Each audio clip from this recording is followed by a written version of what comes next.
Hey, good morning. Looked like a good morning to take a walk around Clinton Grove Motorsport Park. Show you the track, show you what's going on here.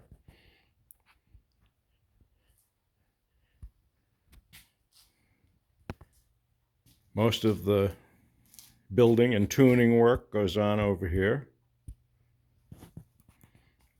And we are set up for doing a decent job truing tires these days and cleaning and scuffing. Still using a vintage power supply. My dad built this back in the, probably early 60s. TV and radio repair work. And he took an online course, and as part of the course, he built a number of pieces of test equipment, and that power supply was one of them. But now to the track. What we've got here is a Scale Electric Sport track. It has the Arc Air Pro power base, which is, of course, digital capable. You could run 6 cars on this 2-lane track. I don't do that. I just have it switched into analog mode, but I enjoy the fact that it allows me to have the wireless controllers.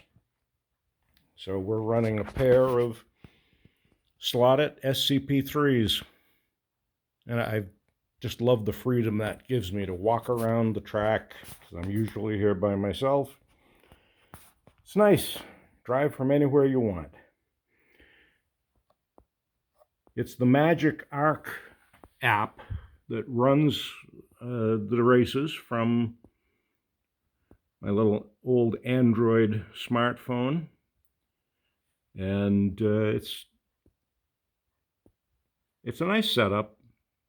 It allows me to have a database of all the drivers that come to visit and all the cars, plus power settings individually by car or by driver.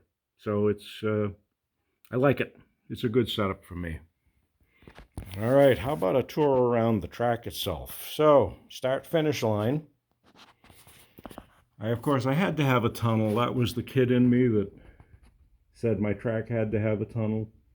It does serve one purpose. It lets me have a slight overhead loop, a little more track space. Oh, but we can run this track either clockwise or counterclockwise.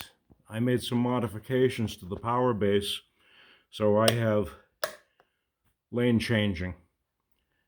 Not lane changing, but direction changing. So it's nice. It's like having 2 tracks in one. And I could actually run 1 lane one direction, 1 lane the other, but I've never done it. I probably won't. So running clockwise, when you come down to the end of that front straight, you've got a very sharp corner. A lot of braking action to get through this one. Come up through a little bit of a kink and hit that first crossover. Bring the outside lane to the inside.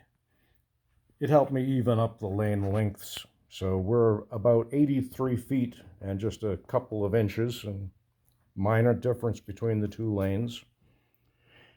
Come around here, we've got another sharp little corner. We go into a banked turn. Brings us up, climbing, heading up towards the back straight.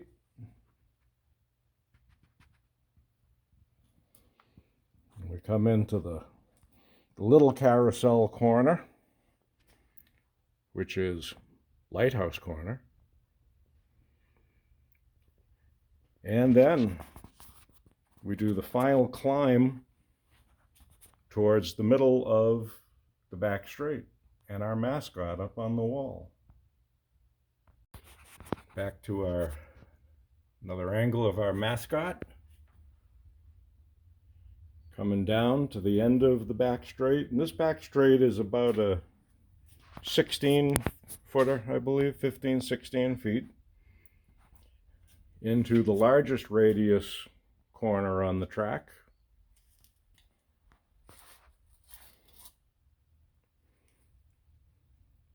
Heading back downhill now. This is an interesting corner because you're off camber. The car wants to go off on this one. You've got to be careful. Come back up. Hit the other crossover. Short straight into the tightest corner on the track, which is a radius 1 in the scalextric world. So that's our hairpin. Downhill and a slight right under the footbridge. Into the other banked corner on the track. Another